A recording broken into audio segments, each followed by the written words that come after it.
l'image de la presse africaine. Mafumu Balobi. Deuxième jour, il y a assise oyo ezalaki pour na ko vulgariser ba outil oyo ekoki kocha penza mise en place politique nationale ya prévention pe ba règlement ya conflit communautaire pe coutumier awa ngomba mokonzi Kinshasa esengeli boye paquet.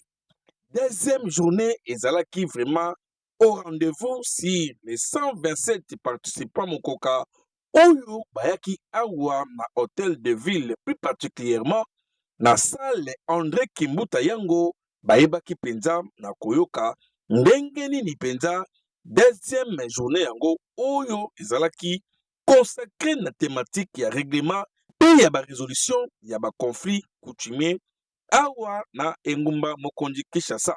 Kasi ndenge kaka bakabonaki na ba panel esengi boyebake 3 panels oyo ezalaki exposé to ndenge baseparaki ezalaki penza pona koyeba ndenge nini bakoki kofungola objectif pe innovation ya redynamisation ya ba CCRCC oyo ekoki kulelo kokata penza ba conflit coutumier ya ngomba mokonzi Kinshasa na kimia. Kasi esenge boyebake na panel mosusu bandeko banfumu bayebaki na kotala ndenge nini bakoki kosala dévolution ya pouvoir coutumier ka ya bagroupement bu pe kingakati na commune ya Maluku. Esenge boyebake bourgmestre Alexis Mondoli mapa ya Maluku yende esengelaki andongo na penja na mwana mboka secrétaire général Augustin Mungimbi Chamweni na kutuka kote wana toyebite tout la mwisi ya zaza bourgmestre ayaki te abwakelaki biso penza sebe ya affaire coutumière na ekasi na masolo wana en tout cas sebe kote wana bi pardon akoka te e nyonso wana elekaki nango kaka na pete. Kasi ntango toyaki lisusu na makambo etali question ya kobongisa penza ba recommandation ngai botuna nga nini na première groupe 1 esengeli boyeba pe bosimba ke bandeko groupe 1 oyo ezalaki penza ye moko président na bango Mimbu Motali Pedro ayebaki penza na kovandisa penza masolo mpona kolakisa bango ke na commune ya Sele 7 groupement esengeli boyeba ke ba groupement ezali a conflit ezali ba groupement ndakisa ya Masina, Mikondo, Mikonga, Kikimi 1 pe Buma. Kasi na kati wana esengi boyebake ndeko mama nanu ya Masina albaki ye azali na conflit yebe aki ko témoigner na ndenge na ekasi awa ndenge boza komona boye esengi boyebake nyonso tu ba résolution oyo eyaki nango te mpona kokata mais mpona kobongisa ndenge nini CCRCC ekoya kovandisa lisusu bakandida wana mpona kobongisa penza kitoko masolo ya bofumu bokanisi esili tete na groupe B to pe na groupe oyo commission ya Maluku evandisaki esengeli boyebake président na bango ye moko azali sebe ya Maluku ayebaki na kopesa maloba na ye moko les présidents topé les rapporteurs Donambama oyo azali très compétent yepe expliquaki masolo kitoko na 10 communes oyo groupement ya Maluku ezali kokamba esengeli boyebake bu Kikimi 1 Kingakati Mongata yo mwe mbaka na nguma mwana putu ngana balango pe bazali na mwa ba problème kilikili. Kasi soki tolobi totanga yango tokosisa même Bible depuis banda na Genèse tina Apocalypse tokoya kosisa yango apamba te eza na ba groupement mosusu tina mwa ya lelo tobeti ata ba 15 à 20 ans ekatamaka te. Kasi commission oyo ezali koya mpona mikolo ezali proche makambo nyonso ekovanda kitoko wana toleki mbala moko na rapport oyo honorable Donambama asalaki bato babetelaki bango maboko pe balobaki niet awa ezali mpona kobimisa bofumu te me mpona koyeba ndenge nini soki CCRCC akiti na terrain akoya kovandisa penza na ndenge moko ya kosakana te makambo etali commission consultative ya règlement ya ba conflit coutumier. Troisième groupe ezalaki nde commission ya bandeko ya Mongafula kuna pardon nakanisaki makofi kutu ngai kobetama ye moko le président akenda papa sa microbe Giki Njonji akisana sebe na ekamba bayebaki mpenza na kopesa évolution ya makambo oyo bazali na yango tokei mbala moko na mbeteke futi kunda kutu sa microbe toleki na biso kasi atalisaki mwa moke makambo ya spoliation oyo bandeko ya baeglise to pe ya bagénéraux mosusu bali kosala mpona ye kasi ntango tolekaki na groupement Lutendele tomonaki kuna mpe mwa kitoko makambo elekaki nango kasi dossier ya Émilie Makabi en tout cas mpo na octroi ya salaire na ye pasi kuna bandeko balobi il faut kaka baarrete ye mpo aza koescroquer l'état na ngombi tomoni mwa problème ya installation oyo ezali kopesa pase jusqu'au jour d'aujourd'hui kasi ngai ye sombele suka ya makambo tango kaka tokotaki mpenza na groupement Kimwenja Matadi Mayo pardon boka bandeko ndombele ndenge azali koloba liboso ya chef Blanchard Ipipo botala ndenge des partis baza kondongona mutu moko aza kobuka loboko mutu na mutu aza kobuka lukuta botala boka ndenge candidat moko alobi na ndenge mninga na epe abakisi le chef de groupement de Kimwenza est empêché oui awa bomoni ndenge nini chef Blanchard Ipipo a témoigné ndenge bapesa pouvoir mais wana vous sentir que kanda makasi ezalaki kuna pe ndeko ndombele malgré azwi na français mais likokuma mais bino mo bocomprendre kaka ke awa problème ya succession eza kopesa pasi kasi toyaki mpona kovandisa mpenza bofumu magazine bafumu balobi ezalaka toujours proche na bino bandeko nyonso babimaki na convivialité babetaki maboko pe na suka na yango esenge boyeba ke quelques chefs coutumiers oyo bazalaki awa bazwaki babrevet na bango à titre symbolique kasi pour lier utile à l'agréable mwana mboka Jano Kanola Rose oyo azalaki korepresente gouverneur de la ville Daniel Bumba asilisaki discours na ye na koremercier chef de l'État na koloba boye. Son Excellence, Monsieur le gouverneur de la ville de Kinshasa, me charge de vous dire qu'il éprouve tout naturellement un sentiment de fierté. Mais avant tout, permettez-moi de reformuler mes hommages le plus déférents à l'endroit de l'auguste personne de son Excellence, j'ai cité Félix-Antoine Tshisekedi Tshilombo, président de la République, chef de l'État, dont les combats héroïques pour la pacification totale de notre pays et la sauvegarde de l'intégrité du territoire national galvanisent tout le peuple congolais afin de faire bloc contre l'axe du mal et son plan de balkanisation. Mes invités, mesdames et messieurs, je salue la tenue de cet atelier dont les thématiques ont sûrement permis au chef coutumier de la ville province de Kinshasa de se ressourcer sur le fondement de leur pouvoir, sa nature et son fonctionnement. Ils ont appréhendé par ailleurs leurs attributions par rapport à la nouvelle vision du président de la République du pouvoir coutumier. Ils ont aussi cerné, à la faveur de cet atelier, les contours de dynamique qui génèrent la situation de conflit permanent qui prévaut dans leurs entités. Ils ont sans doute exploré la panoplie des mécanismes de prévention et de règlement des conflits préconisés dans la politique nationale du secteur des affaires coutumières.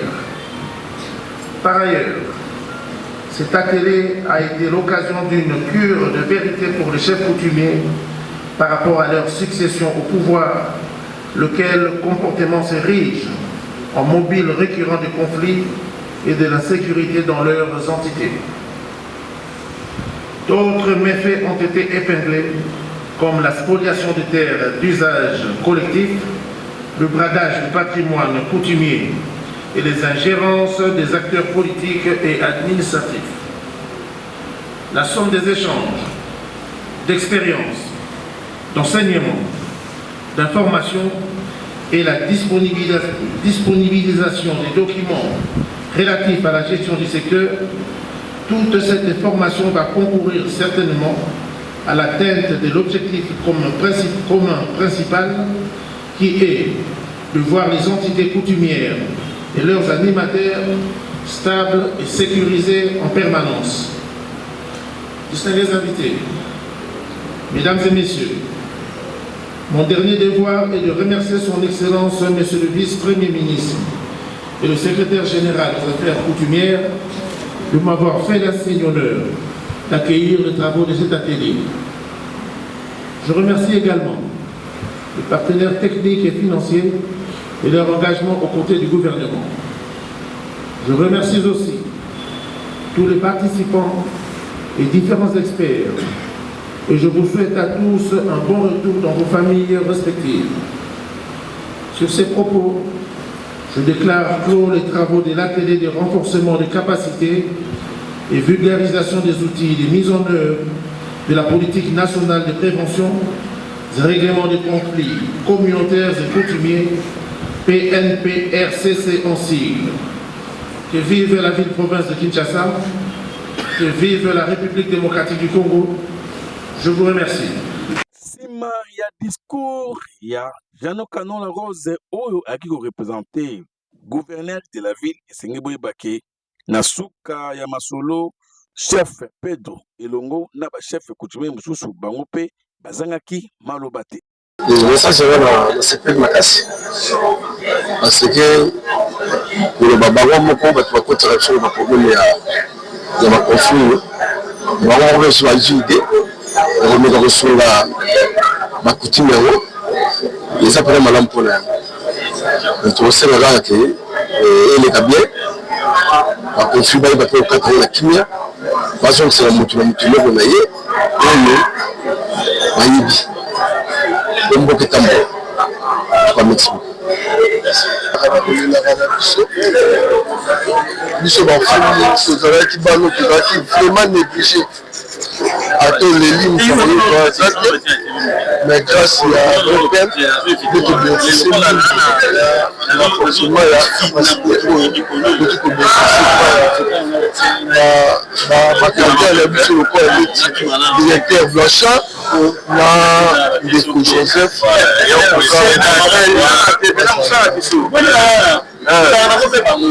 merci papa journaliste. Là-bas, nous sommes commis se présenter. Nous avons le chef nous dit ça m'a fait autrement dit Founouseda. Nous avons encore le village qui m'a l'embouti. Qui pour nous représenter chef de groupement Simon Kama. Bien à l'Obaka, nous en tout cas, nous avons bénéficié d'un renforcement des capacités de vivre vraiment à Mingi au Toubakité. Et nous avons makanisi avec un nabiso papa Germain Chabali, la PC Moteska Zalina, gouverneur Bumba Lubaki, nous avons bénéficié d'un renforcement des capacités et de conflits coutumiers.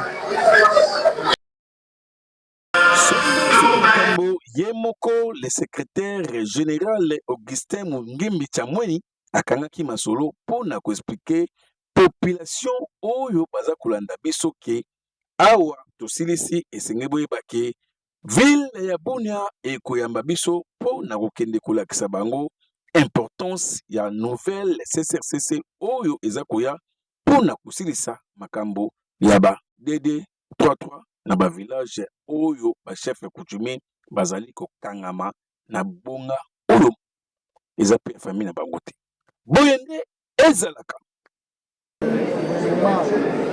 national besoin de ça et à renforcer, n'est-ce pas, l'autorité et à continuer les aussi et à vulgariser le texte on a la capitale pour stabiliser l'hospitalité continuelle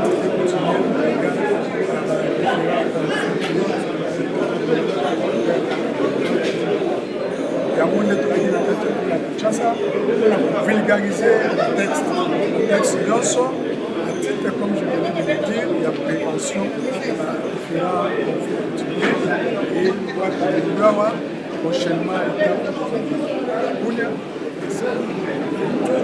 ainsi de suite. Donc, à travers c'est un texte, des